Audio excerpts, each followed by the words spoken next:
जय सियापति रामचंद्र भगवान की जय। अष्टादशः सर्गः। त्रिजटा का स्वप्न। इत्युक्ता सीताया घोरः राक्षस्य क्रोधमूर्छिता कश्चिज्जग मुस्त दाख्यातुम रावणस्य तरस्विनः। सीता के ऐसा कहने पर क्रोध से पूर्ण कुछ भयंकर राक्षसियां यह वृतांत कहने के लिए वीर रावण के पास चल दी। ततः सीता मुपागम्य राक्षस्यो घोरदर्शनः पुनः परुष मेकार्थ मनार्थार्थ था ब्रुवन। तदंतर जो वहीं रह गईं वे भयंकर रूप वाली राक्षसियां सीता के पास जा पूर्ववत उसे कठोर और बुरे बुरे वचन कहने लगी। सीताम ताभिर नार्या भी दृष्टद्वा संत जिताम तदा राक्षसी त्रिजटा वृद्धा शयना वाक्यम ब्रवीत। उन निष्ठुर हृदय राक्षसियों द्वारा सीता को डराए धमकाए जाते देखकर त्रिजटा नाम एक वृद्धा राक्षसी लेटे लेटे उनसे कहने लगी, स्वप्रो हद्य मया दृष्टो दारुणो रोमहर्षिणः राक्षसा नाम भवाय भर्तुरस्या जयाय च। आज मैंने एक भयंकर एवं रोमांचकारी स्वप्न देखा है जिससे प्रतीत होता है कि राक्षसों का नाश होगा और इसके पति की विजय होगी। एवं मुक्ता स्त्रीजट्या सर्वः एवा ब्रुवन भिता कथ्यस्व तव्या दृष्टः स्वप्रो अयम कीदृशो निशि। त्रिजटा का यह वचन सुनकर वे सब राक्षसियां भयभीत होकर बोली, बताओ तुमने रात्रि में कैसा स्वप्न देखा था। तासाम तु वचनम श्रुत्वा राक्षसीनां मुखोद्गतम उवाच वचनम काले त्रिजटा स्वप्रशंसितम। उन राक्षसियों के मुख से निकले प्रश्न को सुनकर त्रिजटा ने उन्हें अपने स्वप्न का वृत्तांत सुनाना आरंभ किया।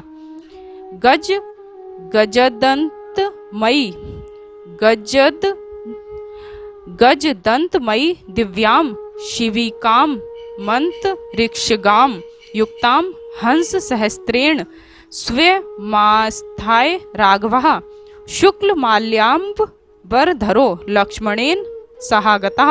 मैंने स्वप्न में देखा है कि हाथी दांत से निर्मित सहस्त्रों हंसों से युक्त आकाशचारिणी एक दिव्य पालकी में बैठकर श्वेत माला और श्वेत वस्त्रों को धारण कर लक्ष्मण सहित श्री राम लंका में आ गए हैं। स्वप्रे चाद्य मया दृष्टा सीता शुक्लांबरावृतः सागरेण परिक्षिप्तं श्वेतं पर्वतमा स्थितः रामेण संगतः सीता भास्करेण प्रभा यथा।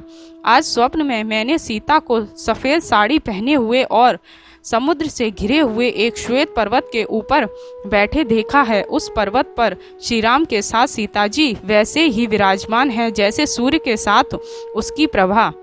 राघवस्य मया दृष्टस्य तुदर्तम महागजम आरुणः शैल संकाश चचार सह लक्ष्मणः। फिर मैंने देखा कि श्री राम 4 दांतों वाले और पर्वत के समान विशालकाय हाथी की पीठ पर लक्ष्मण सहित सवार होकर चले जाते हैं। रावणस्य मया दृष्टः शितो तेल समुक्षितः रक्तवासः पिबन्तमतः करवीर कृत स्त्रजः। मैंने रावण को भी स्वप्न में देखा है। वह तेल में डूबा हुआ पृथ्वी पर लौट रहा है। उसने लाल वस्त्र धारण किए हुए हैं। मध्य पीकर वह उन्मत्त है और कनेर के पुष्पों की माला धारण किए हुए है। विमानत पुष्प कदात्य रावणः पतितो भुवि कृष्यमाणः स्त्रियाया दृष्टो मुंडः कृष्णांबरः पुनः। मद्यपान से उन्मत्त रक्त वस्त्रधारी एवं कनेर पुष्प की माला धारण किए हुए रावण आज पुष्पक विमान से पृथ्वी पर गिर पड़ा है। मैंने देखा कि स्त्रियां उसे खींच रही हैं। उसका मूंड मुड़ा हुआ है और वह काले वस्त्र पहने हुए है। रथेन खरयुक्तेन रक्त माल्यानुलेपेन पिब स्थले हस्त्रयंत भ्रांत चिताकुलेन्द्रिय गर्भ गर्दभेन ययो शीघ्रम दक्षिणाम दिशा मा स्थितः एवं तत्र मया दृष्टः कुंभकर्णो निशाचरः। मैंने यह भी देखा कि रावण लाल माला पहने हुए और लाल चंदन लगाए हुए गधों से युक्त रथ में बैठा हुआ है। फिर देखा कि वह तेल पीते हुए, हंसते हुए, नाचते हुए, भ्रांत चित्त और व्याकुल होकर गधे पर सवार हो शीघ्रता पूर्वक दक्षिण दिशा की ओर जा रहा है। इसी प्रकार मैंने निशाचर कुंभकर्ण को भी देखा है। रावणस्य सुतः सर्वे मुंडास्तेल सम्मुक्षितः वराहेण 10 ग्रीवः शिशुमारेण जेतेन्द्रिय वराहेण 10 ग्रीवः शिशुमारेण चेतेन्द्रजित उष्ट्रेण कुंभकर्णस्य प्रयातो दक्षिणां दिशम् एकस्त्रत्य मया दृष्टः श्वेत शत्रो विभीषणः। मैंने रावण के समस्त पुत्रों को भी मूड मुड़ाए और तेल में डूबे हुए देखा है। तत्पश्चात मैंने रावण को शुकर पर, मेघनाथ को शुंश पर और कुंभकर्ण को ऊंट पर सवार होकर दक्षिण दिशा की ओर जाते हुए देखा है। मैंने केवल विभीषण को सफेद शस्त्र ताने हुए देखा है। लंका दृष्टा मया स्वप्रे रावणेनाभिर्षिता दग्धः रामस्य दूतेन वानरेण तरस्विनः। मैंने स्वप्न में यह भी देखा है कि रावण द्वारा रक्षित लंका श्री राम के किसी बलशाली वानर दूत ने जलाकर भस्म कर डाली है। अपगच्छतः नश्यध्वं सीतामा प्रोति राघवः घात्येत परमार्शिषि सर्वे सार्ध ही राक्षसे। हे राक्षसियों, तुम सब यहाँ से दूर हट जाओ, अदृश्य हो जाओ। अब श्री राम शीघ्र ही सीता से मिलने वाले हैं। ऐसा ना हो कि वे क्रोध में भरकर राक्षसों के साथ तुम्हें भी मार डालें।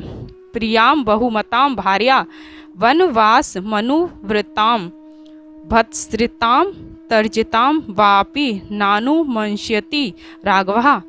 प्राणा प्रिया, अत्यंत कृपापात्र और वन में भी साथ देने वाली अपनी पत्नी की भत्सरना या तर्जना को रघुकुल शिरोमणि राम सहन नहीं कर सकेंगे। तदलम क्रूर वाक्येव शांत मेवा भिध्यताम अभिया चाम विदेही मेतधि मम रोचते। अब सीता से कठोर वचन मत कहो, अब तो सांत्वना के शब्दों का प्रयोग करो। और मुझे तो यह रुचिकर प्रतीत होता है कि हम सब मिलकर सीता के अनुग्रह की याचना करें। ततः सा हमति बालः भर्तु विजय हर्षिता अवोचद यदि तथ्यम भव्यम शरणम ही वह। ये बातें सुनकर लज्जाशील सुंदरी सीता पति की विजय से हर्षित होती हुई बोली, यदि तुम्हारा यह कथन ठीक हुआ तो मैं तुम्हारी रक्षा करूंगी।